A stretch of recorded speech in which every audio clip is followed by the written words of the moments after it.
Sud Radio, les vraies voix. Philippe David, seul contre tous. La France vient de vivre 2 week-ends d'émeutes, 2 week-ends au cours desquels il y a eu des morts en Savoie, dans la Drôme et dans les Bouches-du-Rhône, et des scènes d'émeutes, en particulier dans Paris, où l'Arc de Triomphe, monument emblématique de la France, connu dans le monde entier, a été tagué et saccagé. C'est pourquoi, seul contre tous, sur Sud Radio jusqu'à 20h, je l'affirme, gilets jaunes. Les partis d'opposition sont irresponsables. Oui, les partis d'opposition sont irresponsables, car même si François Mitterrand disait l'opposition, ça s'oppose, avec tout le cynisme qu'il caractérisait, une opposition responsable ne doit pas jeter d'huile sur le feu, surtout quand on sent qu'une étincelle pourrait déclencher une révolution. C'est pourquoi, je le répète, seul contre tous, gilets jaunes, les partis d'opposition sont irresponsables. Oui. Et puis, tiens, je vais aller un peu plus loin, il n'y en a pas un pour relever l'autre. C'est la course à l'échalote, mais sans Pierre Richard, de la proposition la plus saugrenue. Les uns demandent la démission du président de la République. Coucou la France insoumise, qui, faut-il le rappeler, a été élu pour 5 ans. Les autres demandent une dissolution de l'Assemblée. Coucou le Rassemblement National, qui, faut-il le rappeler, a été élu elle aussi pour 5 ans. D'autres demandent un référendum. Coucou les Républicains. Quand j'entends Laurent Wauquiez demander un référendum, lui, et dont le parti s'est assis sur le référendum du 29 mai 2005 sur le traité constitutionnel européen, je crois rêver. Pincez-moi Philippe Rossi, je rêve. Non, je ne rêve pas. C'est pourquoi, je le répète, seul contre tous, gilets jaunes, les partis d'opposition sont irresponsables. Et le pompon, et je ne dis pas ça parce qu'on a eu des bonnets pour le Téléthon, revient à François Hollande, qui, fort de son excellent bilan de président, si excellent qu'il ne s'est pas représenté pour le défendre, souffle sur les braises. Lui qui est à l'origine de l'abandon de l'écotaxe, qui nous a coûté 1 milliard d'euros d'indemnité à Ecomove, sans compter le manque à gagner. Tiens, cerise sur le gâteau, pour se remémorer quelques petits trucs, qui a mis en place la taxe carbone en quelle année ? 2014. François Hollande en 2014. Pourquoi, je le répète, seul contre tous, gilets jaunes, les partis d'opposition sont irresponsables. Et évidemment, on vous attend sur les réseaux sociaux, et notamment le compte Twitter de Sud Radio. Les partis d'opposition sont irresponsables. Vous avez entendu Philippe David. Alors, et vous êtes d'accord, pas d'accord? Alors, je vous le dis, je donne une première tendance. 64% des auditeurs de Sud Radio, pour le moment, ne sont pas d'accord avec vous, Philippe David. Vous devriez changer de téléphone portable, il y a un problème. Continuez de voter et évidemment, on vous attend. Venez débattre avec nous. 0826 300 300. Avec nous pour en débattre, vous l'avez déjà entendu juste avant, Caroline Fiat, députée La France Insoumise de Meurthe et Moselle. À ne pas confondre avec la Moselle. Rebonsoir. Bonsoir. Je vous dis pas bienvenue sur le radio, sur Sud Radio, on vous l'a déjà dit.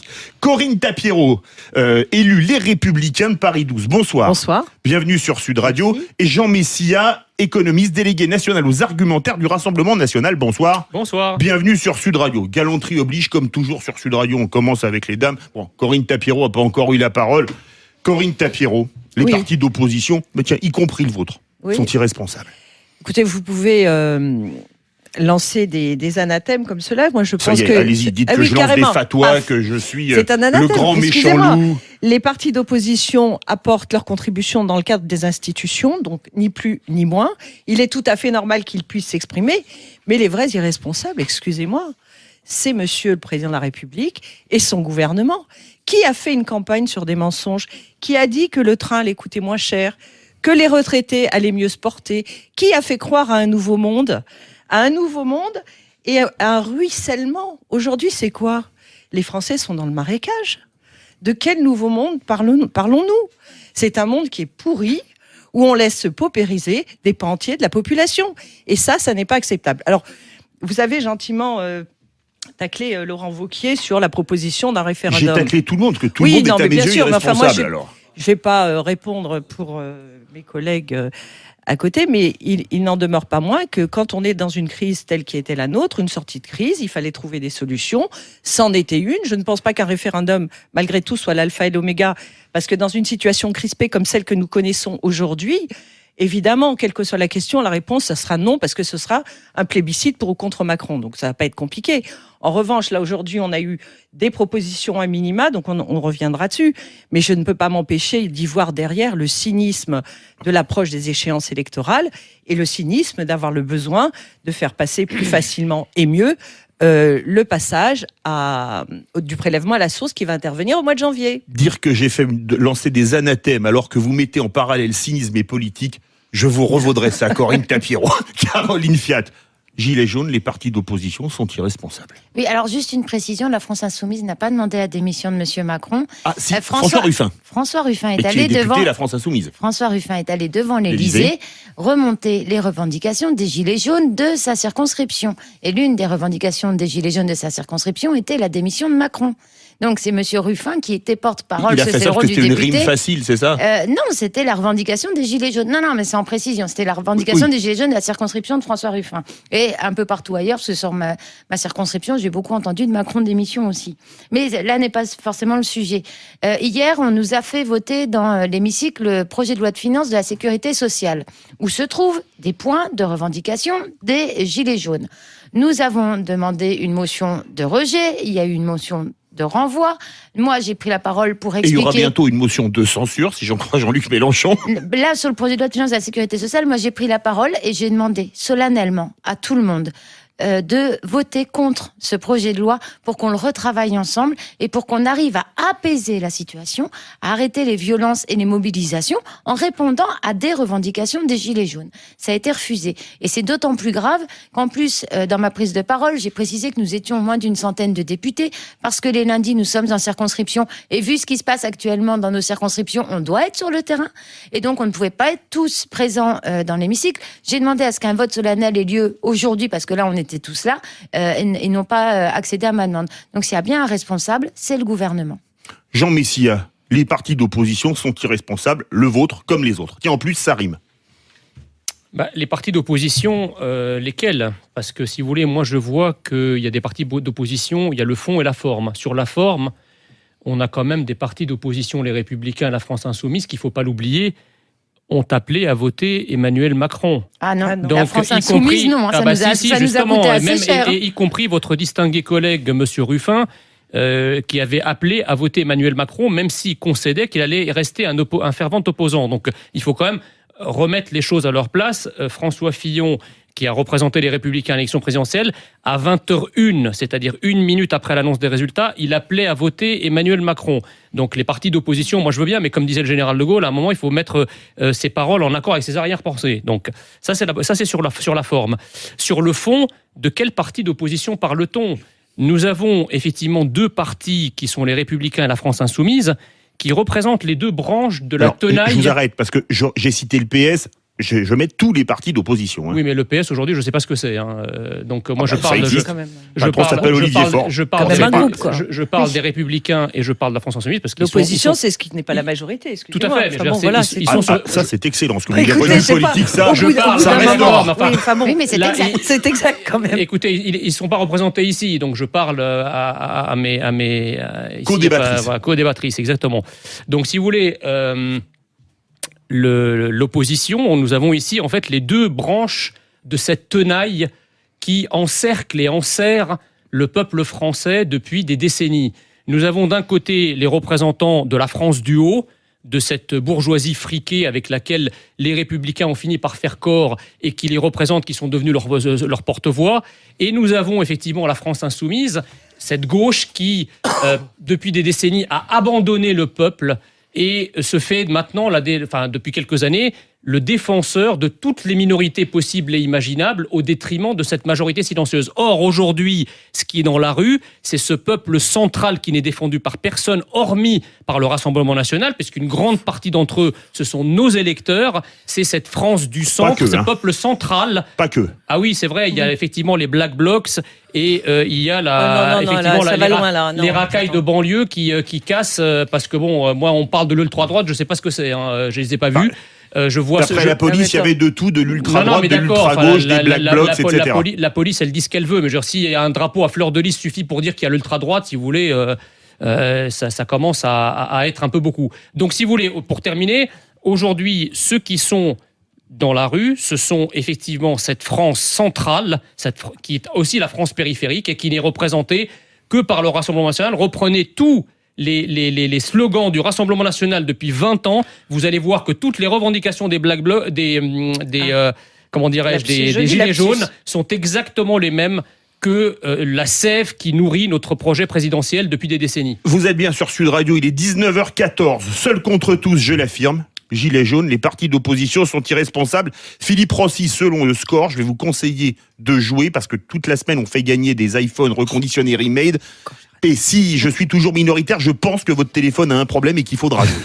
En tout cas, vous êtes seul contre tous et de plus en plus, Ah bon, puisque alors là, 70% faut vraiment changer là. des auditeurs de Sud Radio ne sont pas d'accord avec vous, Philippe David, mais on continue le débat. Combien ? J'ai pas entendu. 70%. Vous êtes sûr ? Oui, sûr.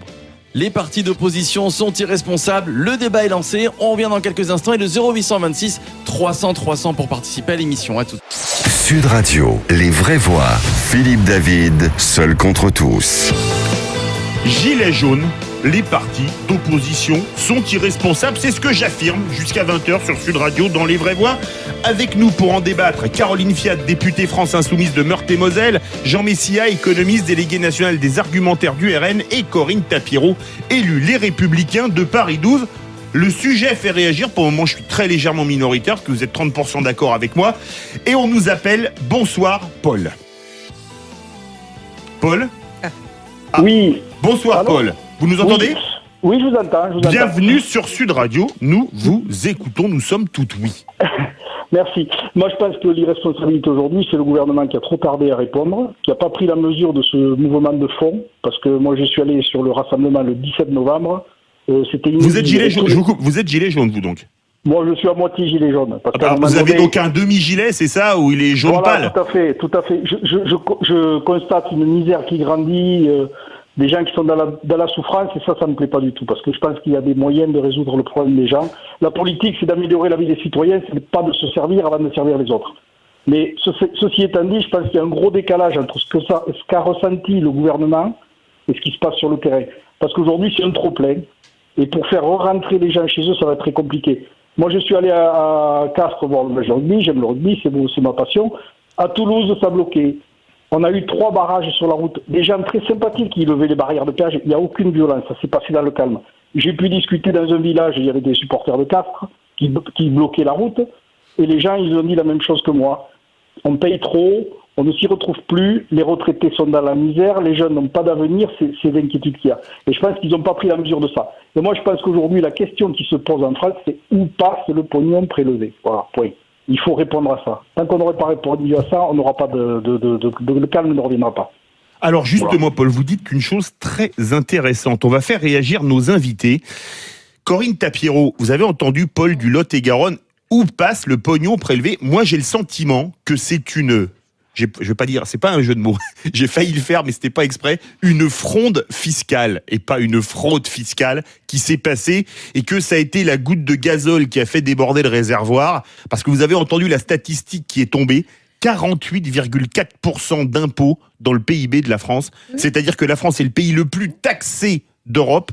Et comme le dit Paul, Lot-et-Garonne, département rural, où on a fermé les postes, où on a fermé les lignes de voies ferrées, où on a fermé les hôpitaux, il dit on paye des impôts, mais où est l'argent ? Qu'est-ce que vous voulez répondre à Paul, Corinne Tapireau ? Alors, juste si vous me permettez, Mais dans le micro, c'est encore mieux. Avant de répondre à Paul, moi je suis horrifiée par le discours de Monsieur Messia, parce qu'on voudrait discréditer le mouvement, qu'on n'emploierait pas d'autres propos que ceux qu'il a tenus avant la coupure de pub et l'intervention de Paul. Bien évidemment qu'on paye trop d'impôts, on paye trop de taxes. On a entendu le gouvernement... 48,4%, c'est pas moi qui le dis, c'est les chiffres. Mais c'est énorme, c'est confiscatoire à un certain point. C'est-à-dire que les gens ne voient plus d'horizon. C'est-à-dire qu'ils vont travailler, mais ils ne savent plus pourquoi en réalité. C'est pas le gadget, parce que là on est en train de nous faire plaisir, de nous faire croire que les gilets jaunes et autres contestataires vont rentrer chez eux parce que Noël approche et qu'ils veulent acheter des cadeaux à leurs enfants. Je crois que c'est pas seulement ça le fond du problème. Le fond du problème, c'est qu'aujourd'hui, sur chaque poste de dépense obligatoire, il y a un nombre de taxes incalculable. Avant de venir, je me suis amusée à sortir ma facture d'EDF. Sur un montant pour 6 mois. Il y a la taxe sur l'acheminement du courant, Alors, il y a la taxe régionale. Une taxe sur la consommation finale d'électricité.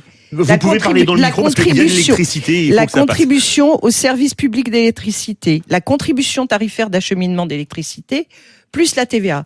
Sur une facture de 6 mois de 980 €, il y a 347 € de taxes diverses. Dont la TVA. Dont la TVA, qui est à 147 €. C'est incroyable.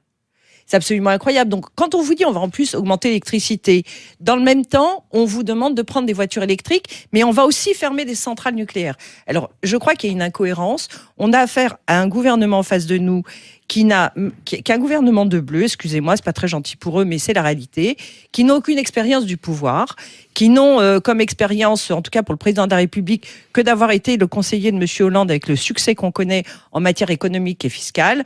On lui doit quand même un certain nombre d'impôts que nous payons de façon, ou de taxes que nous payons de façon conséquente aujourd'hui.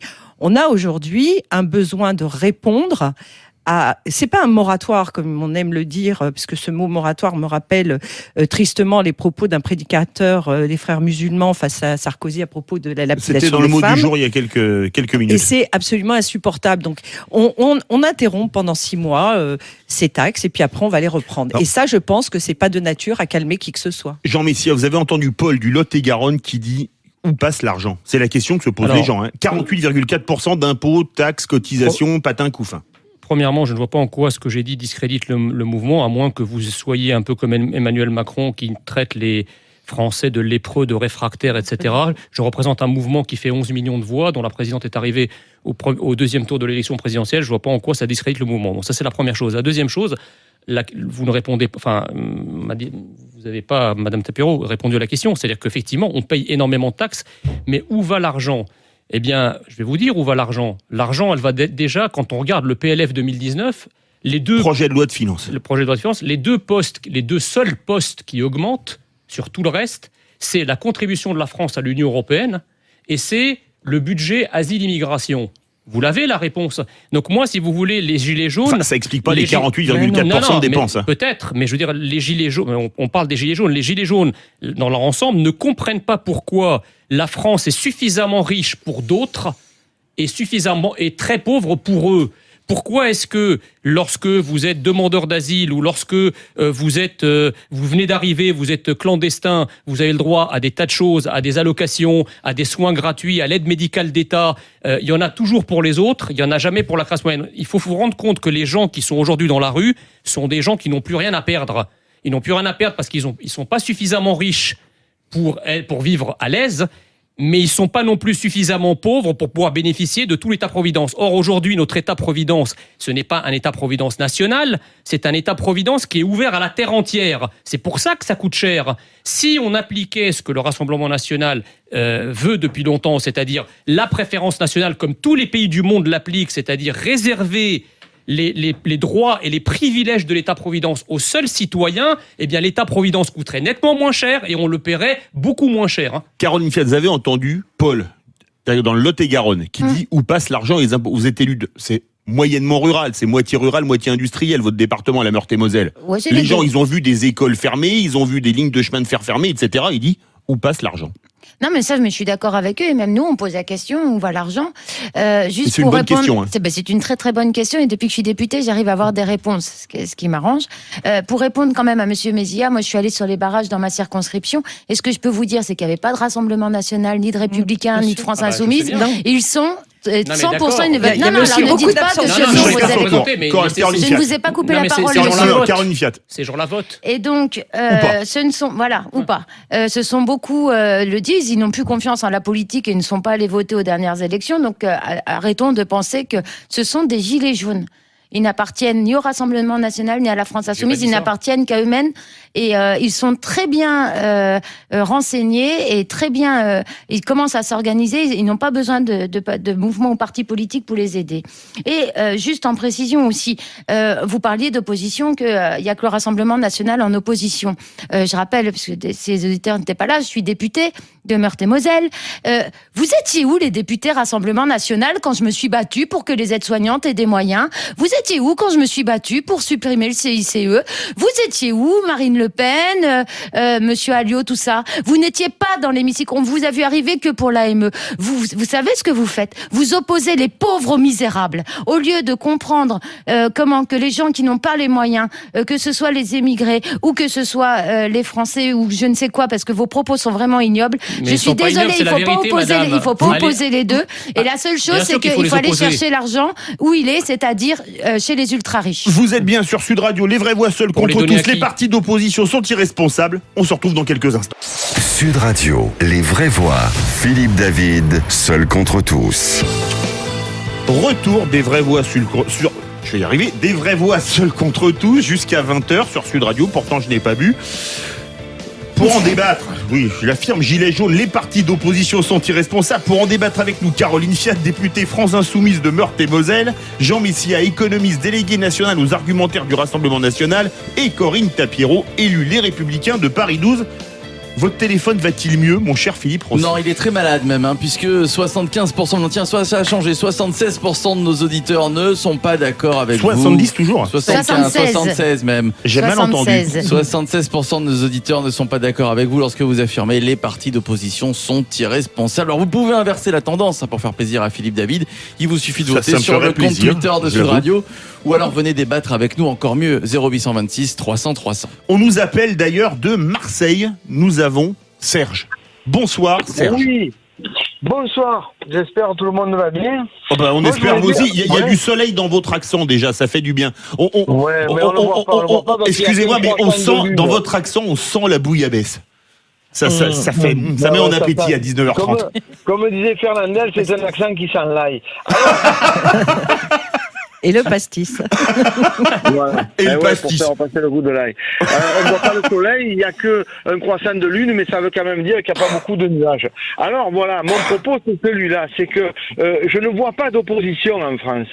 Ouais. Je ne vois pas d'opposition parce que comment j'ai entendu une députée, je crois que c'est une députée qui disait Caroline Fiat, oui. Voilà que pour elle c'était absolument pas C'est pas un mouvement politique. Il y a des gens de toutes les tendances qui sont sur les ronds-points avec les gilets jaunes, etc. et qui Non, sont mais parfois oui. abstentionnistes. Oui, mais moi ce que je constate c'est que comment prétendre faire miroiter qu'on va faire rentrer.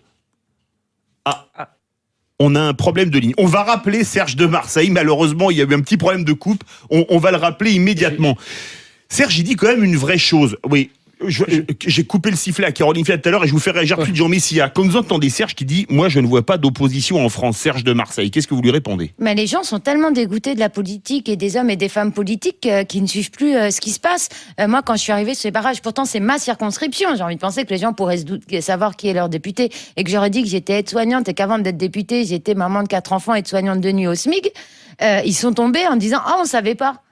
Parce qu'ils ne nous suivent plus. Ils ne nous suivent plus parce qu'ils n'ont plus d'intérêt et ils n'ont plus confiance en la vie politique. Et il faut redonner confiance. Et c'est pas avec les décisions et ce que fait le gouvernement Macron qu'on va rendre confiance aux politiques. Jean Messia, vous avez entendu Serge de Marseille, malgré les problèmes de communication, quand il dit « Il n'y a plus d'opposition en France ». Quelque part, il n'a pas tort. Bah, il y a une opposition quand même. Le seul parti, Où il y a encore une fois, plusieurs oppositions. le seul parti qui s'est opposé à la politique actuelle, qui l'a même affronté au deuxième tour, je suis désolé de le dire, c'est l'arrêté, c'est le Rassemblement national. Encore une fois, les autres partis ont tous appelé à voter Emmanuel Macron. Mais la c'est première faux, chose. monsieur, Et la quand deuxième même. chose, quand Ah vous non, non, dites- il y avait Nicolas quand vous Dupont-Aignan dites- qui appelait à voter pour Non, vous. mais Nicolas Dupont-Aignan, il était avec nous, puisqu'il nous a rejoints entre les deux tours. Oui. Et nous, on quand n'a vous appelé à dites- rien. Quand vous dites que mes propos sont ignobles, ce qui est ignoble, madame, c'est de soumettre la France à une invasion migratoire qui est extrêmement coûteuse. Rien que pour les mineurs isolés, on a un budget de 2 milliards d'euros. Alors, soit la France est un pays suffisamment riche, et dans ce cas-là, on n'augmente pas les impôts sur les citoyens et sur la classe moyenne, soit la France est un pays qui n'a plus les moyens, et dans ce cas-là, il faut qu'elle consacre les moyens à ses citoyens. Mais je vois pas comment on peut faire les deux en même temps. Je vais vous prendre 2 exemples. À Arzano, en Bretagne, vous avez une gendarmerie qui a fermé au mois de septembre. Le ministère de l'Intérieur avait refusé de la restaurer. Elle était dans un état déplorable. Lorsque le dernier gendarme est parti, on l'a rénovée du sol au plafond, de fond en comble, pour y accueillir des migrants.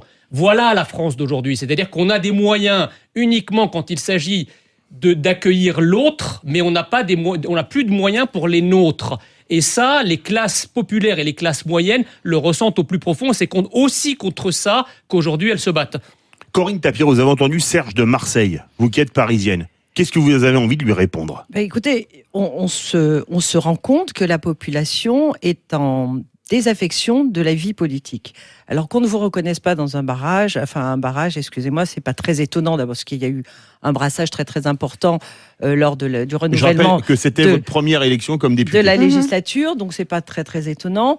Il y a de moins en moins de militantisme, en tout cas le militantisme qu'on a connu autrefois, parce qu'on pense que tout se passe par les réseaux sociaux. C'est sûr qu'il y a misère en nombre d'adhérents. Voilà. C'est pas forcément en nombre d'adhérents, c'est en force vive pour des actions politiques militantes qu'on connaissait autrefois, des tractages, etc. Puisqu'aujourd'hui, pour tout le monde, l'alpha et l'oméga, ce sont les réseaux sociaux. D'ailleurs, preuve en est, les Gilets jaunes ont bien compris cette mutation, puisque c'est par là qu'ils sont passés pour faire entendre leur voix. Alors, ça a commencé sur Facebook. Ça a commencé sur les réseaux sociaux, Facebook. Absolument. Et c'est comme ça que, non pas la mayonnaise est montée, parce qu'elle était déjà, à mon avis, bien assez haute, parce qu'elle était expression d'un ras-le-bol réel et sérieux. Depuis 18 mois, il n'y a absolument rien qui change, à part une constante augmentation de la taxation. Moi, je pense qu'il y a en réalité une opposition dans ce pays. Sauf que l'opposition, telle qu'elle est conçue par nos institutions, elle s'exprime où normalement l'opposition? Elle doit s'exprimer au Parlement. Or, on a aujourd'hui une Assemblée nationale qui est composée d'une très large majorité, La République En Marche, qui est elle-même constituée que de... Je vous coupe, je vous redonne la parole tout de suite. C'est le vice, vous me passerez l'expression, du scrutin majoritaire qui amplifie les majorités. Non mais c'est comme ça depuis 1958. La problématique, c'est que on va pas refaire les institutions de 58 aujourd'hui. La réalité, c'est que on peut avoir une majorité entre guillemets pléthorique avec des gens qui ont quand même une volonté, une certaine conscience des choses et qui ont une capacité à s'exprimer peut-être en dehors de la ligne de leur parti politique. Ce qui a été le cas dans tous les partis. Chez les Républicains, on a eu un certain nombre de personnes qui n'ont pas toujours voté selon la ligne du parti, y compris lorsqu'on était majoritaire. On l'a vu avec le Parti socialiste sous la mandature de Hollande avec les frondeurs. Les gens ont aussi une conscience. Alors certes, ils sont élus sous une étiquette. On a fait signer un papier d'engagement à ces gens-là en leur disant qu'ils voteraient tous le doigt sur la couture du pantalon. C'est même pas la peine qu'ils aillent à l'Assemblée nationale, puisque de toute façon, ils n'acceptent pas le débat. Et la problématique, c'est que c'est à l'Assemblée nationale qu'on doit débattre des grands enjeux de la politique, et que lorsqu'on est un gouvernement qui a une expérience de la gouvernance, on sait qu'à chaque fois qu'on agit sur un curseur, il va interagir sur l'autre. Or, on n'a jamais fait d'analyse systémique dans ce pays. Lorsqu'on augmente une taxe, nécessairement, on va paupériser d'autres ressources qui vont faire perdre d'autres aides. Jean Messia, l'Assemblée nationale, c'est Corinne Tapireau qui le dit, c'est pas moi.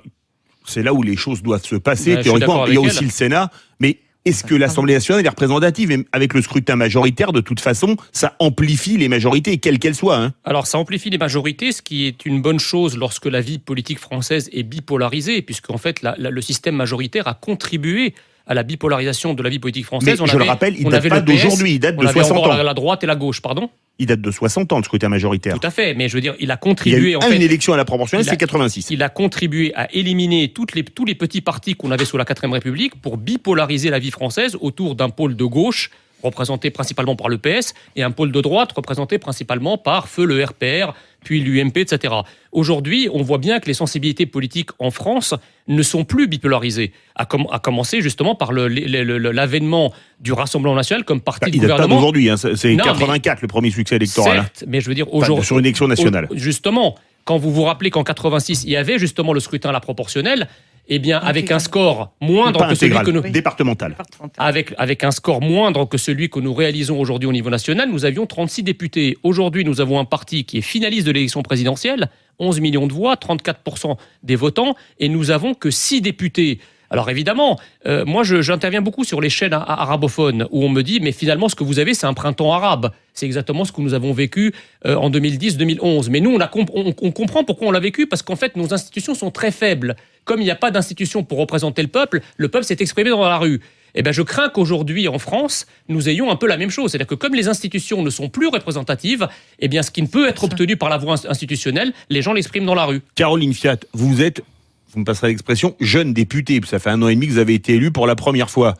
Quand vous entendez Serge, et on revient, c'est Corinne Tapireau là qui en a parlé pour revenir sur l'opposition, l'Assemblée nationale ne représente pas réellement le pays. C'est pas le vice inhérent au scrutin majoritaire ? Si, non, mais il y a un gros problème dans l'Assemblée nationale. Et moi, je peux le dire, il y a le mépris de classe dans l'Assemblée nationale. Et ce mépris de classe est arrivé de la majorité. Où on disait que le renouveau, le monde moderne, le nouveau monde allait changer les choses. Je vous rappelle quand même que j'ai eu le droit à Bac-2. Oui, c'était une députée. Une députée bac-2. Oui. J'ai eu le droit à la Ce qui, ministre soit de la dit en Santé. passant, est totalement déplacé. C'est le type Oui. de propos qu'on ne voudrait jamais entendre dans la politique. J'ai eu le ou droit à ailleurs, la d'ailleurs. ministre de la Santé qui m'a dit « Je comprends, Madame Fiat, que vous ne compreniez pas ». J'ai eu le droit à Monsieur de Rugy tout à l'heure qui m'a méprisé. La lutte des classes, elle est dans l'hémicycle. Et là, je peux dire que par contre, l'opposition, elle existe, parce que ce soit chez les Républicains ou au Rassemblement National, PS, Parti communiste, j'ai eu beaucoup de collègues députés qui sont venus me défendre parce qu'ils trouvaient ça totalement abject. Moi, ce que je veux dire, c'est quand je vois comment on me traite dans l'hémicycle, quand je vois que 80% des Français soutiennent les Gilets jaunes et que tous les En Marche étaient debout cet après-midi pour ovationner Édouard Philippe, je me dis qu'il y a un problème de représentation. Bah, c'est clair. Vous vous plaignez, monsieur, de dire que vous n'avez que 6 députés pour 11 millions de voix. Nous, on n'a que 17. On n'a que 17 députés pour 7 millions de voix. Alors, non, mais les deux, vous êtes tous les deux sous-représentés. Tout à fait, mais nous, Par rapport à la représentation. mais nous beaucoup plus. Attendez, nous, c'est un vrai scandale. Je ne vous coupe pas la parole, je demanderai que vous fassiez pareil. Et ce qu'il faut bien comprendre, c'est que moi, je suis peut-être naïve, mais je l'assume. Moi, je vais dans l'hémicycle. Je prends mes feuilles, je prends mes papiers et je vais défendre ma position, je vais défendre mes idées. Et j'ai toujours en tête le fait que je peux convaincre et je n'en démordrai pas. Parce que si j'y vais les bras baissés en me disant de toute manière, ils sont trop, j'y arriverai pas, ça ne fonctionnera pas. Ce qui fait qu'hier dans le PLFSS, il y a eu 80 votants alors qu'on était projet de loi de finances de la sécurité sociale. Excusez-moi, les acronymes, je les décrypte systématiquement. Dans l'hémicycle. Ce qui veut bien dire, et c'est un républicain qui a fait la remarque, que si on était une centaine et qu'il n'y a que 80 votes, c'est que nos propositions ont fait réfléchir dans les bancs. Et moi, je ne désespère pas qu'un jour les députés En Marche prennent conscience du bon sens de nos propositions. Mais excusez-moi, je ne sais pas que je veuille vous embêter, mais donc Jean-Luc Mélenchon n'a pas appelé à voter Macron. Donc j'aimerais bien que vous reveniez sur ce propos, parce qu'on a appelé à rien, n'attendez pas les consignes. Et deuxièmement, se dire que c'est trop facile de dire qu'il n'y a pas d'opposition, parce que vous n'avez peut-être que 6 députés. Mais quand même, parfois, 6 députés pour voter avec les autres oppositions, ça pourrait peut-être aider. On ne voit jamais le Rassemblement national dans l'hémicycle. Bien sûr que si. Alors justement, je voudrais vous poser une question. On va refaire un tour de table dans ce domaine.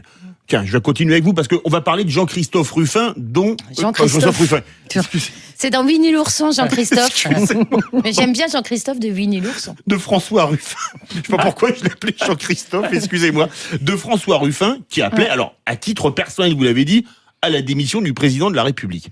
La démission du président de la République, ça changerait quoi? On revote? Mais bon, oui. je suis pas sûre. Moi, j'appelle pas à la démission de Macron. Il a été élu. Les gens se sont abstenus. J'aimerais bien qu'un jour, on prenne en compte les bulletins blancs et l'abstention. Ça, ce serait intéressant. Ouais. Mais je rappelle... je rappelle que la dernière législative partielle, c'est dans l'Essonne. Le candidat élu, c'est Monsieur Choix, a été élu avec 9% des inscrits. Ouais. Non, mais j'aimerais bien qu'on prenne en compte le fait de pourquoi les gens ne vont plus voter. Mais bon, moi, je le comprends. Moi, je suis d'une famille de militants et donc, du coup, on va voter. Mais j'entends, moi, les gens, quand on peut pas remplir son frigo et de se dire que, de toute manière, c'est tous des cons, c'est ce qui se dit, je fais sans vouloir être vulgaire. Je comprends qu'à un moment donné, ils y aillent. Sur le radio, parlons vrai. Jean Messia, quand même, de la démission de Macron, vous la demandez pas. C'est le truc qui veut rien dire. Il a été élu pour 5 ans. Ça fait à peine 1 an et demi qu'il est là. Non, nous, on ne la demande pas. Nous, si vous voulez, notre position est très claire par rapport au respect des institutions et au respect du suffrage. Il y a quelque chose de très simple à faire, c'est la dissolution de l'Assemblée nationale. C'est ce qu'a proposé Marine Le Pen, et c'est ce qui s'est toujours passé sous la Ve République. À chaque fois qu'on a eu des mouvements d'ampleur qui contestent le pouvoir en place, le président de la République, a commencé par le général de Gaulle, a dissous l'Assemblée nationale pour, effectivement, faire s'exprimer ce qui est dans la rue à l'Assemblée nationale. Alors, il y a Corinne Tapiro qui a fait de l'humour en disant Chirac. Oui, en 97, exactement. Excusez-moi, il n'y avait personne dans la rue. Non, mais exactement. Enfin, vous savez, d'un point de vue très cynique, si Chirac n'avait pas fait ça, il n'aurait pas été élu en 2002. Ça, c'est pas Parce faux. que c'est aussi une manière pour le président de la République en place, qui est totalement décrédibilisé, de faire porter le chapeau de ses échecs au gouvernement de cohabitation qui est issu du vote suivant l'Assemblée nationale, et donc ça lui permet effectivement de se présenter de manière vierge à l'élection présidentielle suivante. Maintenant, moi, un parti d'opposition, on est quand même, il faut qu'on prouve quand même qu'on est des partis d'opposition. Donc, que faire? Que propose l'opposition ici présente aujourd'hui? Vous n'avez pas suivi les débats de l'Assemblée nationale cet après-midi, monsieur? Si, j'ai suivi les débats, mais j'aimerais qu'on le rappelle aux auditeurs, parce que les auditeurs, eux, peut-être n'ont pas suivi. Donc on est là pour ça aussi. Alors, c'est pas que les débats de cet après-midi, ça dure depuis 1 an et demi aussi, l'Assemblée nationale. Alors, Corinne Tapiro, vous, la démission de Emmanuel Macron, c'est le truc qui ne servira à rien. Écoutez, non seulement ça sert à rien, mais moi ça m'inquiète. Ça m'inquiète parce que quand on est un élu de la République, on est censé connaître un minimum les institutions. Donc il devrait prendre quelques cours de droit constitutionnel parce que ce monsieur est censé et réputé écrire et voter les lois.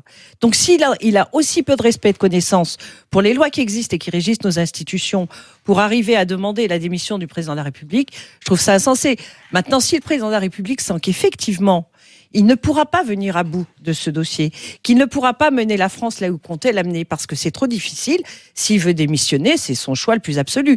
Mais ça n'est pas à des députés de lui demander sa démission. Ça, c'est un truc qui est trop facile et un peu insupportable. Vous êtes bien sur Sud Radio, il est 19h45. Les vraies voix seules contre tous. J'étais à 76% contre moi tout à l'heure, mon cher Philippe Rossi. Non, mais ça n'a pas changé. Comme Julio Iglesias, vous Pourriez n'avez nous pas le changé. changer Non, pas tout de suite. Non. Ah, je vous verrais bien, vous avez un petit Combien côté beau ténébreux à la Julio Iglesias, je vous verrais bien chanter Et du toujours Julio donc Iglesias.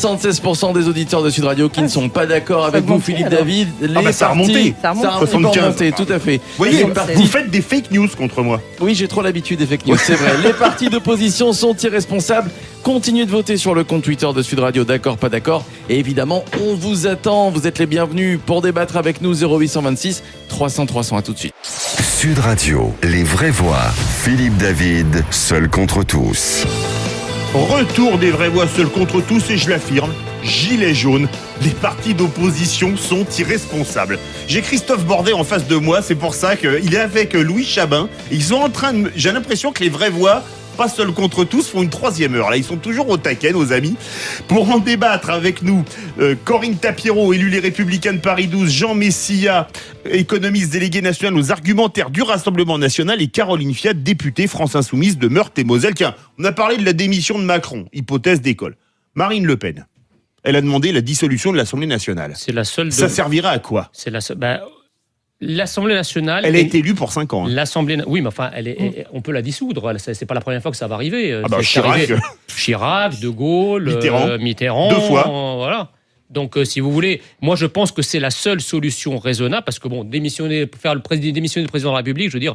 C'est quand même un truc très excessif et surtout c'est un manque de respect C'est pour arrivé l'institution. une seule fois dans la 5e. Je De Gaulle, rejoins 69. Madame Tapiero qui disait qu'effectivement il faut respecter les institutions. Le président de la République a été élu. Alors on a quand même souvenir d'un président de la République qui s'appelait Charles de Gaulle qui est parti au lendemain d'un référendum après avoir récolté 47% des voix. Donc je pense que le président de la République qui aujourd'hui est dans les plafonds, dans les planchers de la popularité peut effectivement de lui-même, mais c'est à lui d'en décider, démissionner. Mais c'est pas ni aux députés, ni même à la rue de décider de son sort. En revanche, l'Assemblée nationale, c'est la caisse de résonance des oppositions, c'est l'institutionnalisation des oppositions et des différences de sensibilité politique. Et effectivement, dissoudre l'Assemblée nationale permettrait de faire dégonfler l'abcès en faisant en sorte que l'Assemblée nationale soit plus représentative des sensibilités politiques des Français. Caroline Fiat, une dissolution, vous signez dès demain ou vous préférez, vous dites, tiens, là je suis au chaud pour encore 3 ans et demi, je préférerais rester? Oh non, pas ça. Non, mais vous allez voir, moi, je vais taquiner Corinne Tapiero après. Franchement, avec une majorité de plus de 300 personnes, je vois très mal Macron dire je vais Je dissoudre. pense exactement la même chose. Mais Chirac Enfin, l'avait fait avec une majorité Oui, presque aussi confortable. Ouais, hein. Oui. mais Largement aussi confortable. mais En après, 93, c'est c'était ça, la oui. vague bleue. Après, vraiment, c'est pas. On verra s'il y a dissolution. Il y a dissolution. Moi, ce qui m'embêterait, c'est que dissolution dans une période où les gens n'ont plus confiance en la politique, aller se refaire réélire. Moi, j'ai été élue avec moins de 20% dans ma circo. Moins de 20% de Je participation. crois. Non, pas de participation, de votants. De votants. Ah oui. Enfin, je crois que c'est ça. Oui, c'est ça, c'est 17% se sont déplacés. Moi, j'ai pas envie de ça. Moi, j'ai envie qu'on redonne confiance aux gens et on repart sur de bonnes bases. Parce que sinon, ça veut dire quoi? Ça veut dire qu'on recommence. Enfin, on prend les mêmes, on recommence. Enfin, vraiment, il faut redonner confiance aux gens pour qu'ils aient envie d'aller voter. Donc là, dissoudre en ce moment, franchement, je sais pas. Corinne Tapiero, à l'époque, quand Chirac avait dissous, il y avait un spectacle de Robert Hossein qui passait au Palais des Congrès. C'était l'homme qui a dit non et ça montrait De Gaulle. On disait Chirac, c'est l'homme qui a dissous. Est-ce Oui. que vous seriez pour une dissolution? Bah, écoutez, je vous rejoins, madame, là, sur le manque d'appétence politique de la France, en tout cas pour son personnel politique et non pas pour la politique parce qu'ils y sont très intéressés. Moi, je ne souhaiterais pas que dans le cadre d'une dissolution, on arrive à des élections qui amènent au pouvoir des gens qui seraient élus majoritairement tous avec 20% de participation. Je veux dire, même la dernière partielle qui a eu lieu à Évry. C'était il y a 15 jours. Certes, lorsque c'est une partielle, on sait qu'il y a toujours moins de participation, mais ça en dit là, c'était vraiment très faible. Non, mais ça en dit quand même très très long sur l'état de délabrement de la confiance qu'ont les gens dans le politique. Alors on n'arrête pas de leur dire.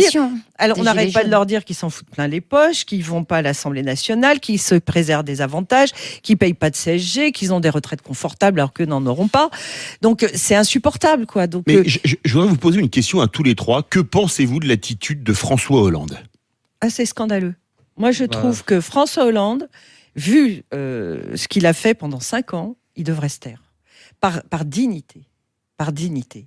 On n'a pas besoin de ses conseils, franchement. Il y a Pourtant, suffisamment. il vend bien son livre. Oui, enfin, il vend son livre. C'est pas lui qui l'a écrit, déjà, pour Ah bon, commencer. si vous nous filez un scoop, c'est intéressant. Attends, il l'a quand même c'était dit. public. C'était public, j'invente rien. Bon, franchement, qu'il aille vendre ses salades et qu'il nous casse pas la tête, quoi. C'est pas des Franchement. salades, c'est pas Oui, le même mais rayon bon, chez c'est- Leclerc. oui, L'un mais c'est bon. culture et l'autre c'est fruits et légumes. Jean Messia, comment trouvez-vous l'attitude de François Hollande ? Je crois que c'est le seul qui n'a pas compris en fait que son destin politique était terminé. C'est le seul ? Lui-même, c'est le seul qui n'a pas compris qu'en fait, pour lui, la politique, c'était fini. Il n'a pas encore compris ça, Le donc c'est un film peu est grave. terminé pour lui. C'est un peu grave. Alors, je rebondis juste sur la dissolution de l'Assemblée. C'est vrai, vous avez raison. Il y a une défiance de la population, enfin des citoyens français, vis-à-vis du politique. Mais je crois que le contexte particulier dans lequel on est, si on présente la dissolution de l'Assemblée nationale comme une sorte de, de réponse aux revendications des Gilets jaunes, il y a effectivement là un contexte, un environnement qui est propice à l'expression du suffrage par les citoyens. C'est pas comme si l'élection législative arrivait à leur hache au tenté, Ou à 6 mois. au bout de 5 ans. Là, c'est vraiment un contexte particulier et tout porte à croire que si on dissout l'Assemblée nationale, je prends les paris, la participation sera très élevée. Caroline Fiat, François Hollande, il vous inspire quoi ? Alors, franchement, je vous remercie de poser la question, parce que sinon, j'aurais pas parlé des fameux ambulanciers qui étaient hier à l'Assemblée nationale. Ils ont bloqué tout le tour de l'Assemblée nationale. Et tout ça à cause d'un article 80 du projet de loi de finances de la Sécurité sociale. Je vais pas vous expliquer le tout. Un aspro, s'il vous plaît. Mais ce que je peux vous dire, c'est qu'hier soir, un ambulancier, d'une manière stoïque, a pris un bidon d'essence, a mis le feu à son ambulance en disant... À l'Assemblée nationale, devant l'Assemblée devant nationale l'Assemblée nationale en disant foutu pour foutu. Le décret a été signé par Madame Buzyn. Le PLFSS, le projet de loi de finances de la Sécurité Je sociale, sais. daté de 2016, Madame Touraine. Donc, le c'était François gouvernement Hollande président. Mais il ferait mieux de se taire, il ferait mieux d'avoir honte. Les gens brûlent leurs ambulances à cause de ces décisions de 2016. Jean Messia. Mais pour gouverner un pays, il faut qu'effectivement les gens se sentent représentés. On a beaucoup parlé de l'Assemblée nationale, mais je veux dire, le gouvernement, est-ce que quelqu'un connaît le gouvernement ? Qui se sent représenté par le gouvernement actuel ? Le gouvernement actuel, c'est un gouvernement d'inconnus qui ne gouverne que lui-même. Il y a Emmanuel Macron, il y a un peu Édouard Philippe qu'on connaît. Il y avait deux, Jean-Michel Blanquer. il y avait Oh, deux Schiappa, quand il y même. avait deux personnalités qu'on connaissait, qu'on connaît, Le Drian et Collomb. Aujourd'hui, la plupart des ministres, personne ne les connaît. Or, on ne gouverne pas un pays s'il n'y a pas une reconnaissance de la part des gouvernés qui ne se reconnaissent pas dans leurs gouvernants. Corinne Tapiro voulait réagir. Oui, non, je voulais réagir. Effectivement, le gouvernement le connaît assez peu. Enfin, on a eu à connaître l'inefficacité de M. Castaner. Et là, pour le coup, ça mérite une démission. Franchement. Alors là, pour le coup, ça mérite vraiment Je une voudrais vous démission. poser une dernière question à tous les trois. Est-ce que ne vit-on pas la fin d'un régime et de tous les partis qui allaient avec ? Corinne Tapiro. Moi, je ne crois pas. Je ne crois pas que ce soit la fin d'un régime. Je crois au contraire que, d'abord, parce que je suis une optimiste et je pense que toutes les crises sont porteuses d'espoir et Or, comme c'est bien dit. et qu'on va forcément renouer avec quelque chose de fort et de solide qui va animer la nation vers une réussite.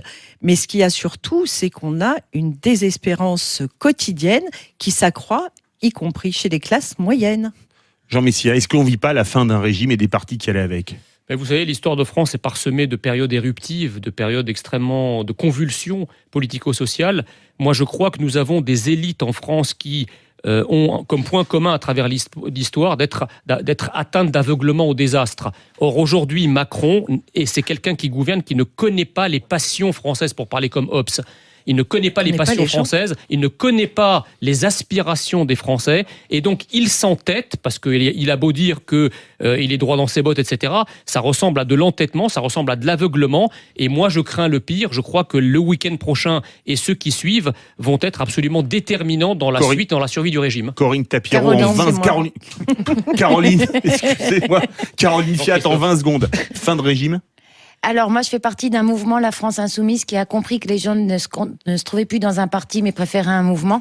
Et d'ailleurs, c'est le seul à avoir envoyé une aide-soignante dans l'hémicycle et à avoir compris peut-être les choses. Merci beaucoup, Caroline Fiat, Jean Messia et Corinne Tapiro. Bah oui, j'ai un peu remonté. 72% pas d'accord avec moi. De suite, un artiste génial dans le Loft Music d'Yvan Cujous. Je l'ai tant aimé. C'est Art Mengo. Restez bien avec nous sur Sud Radio.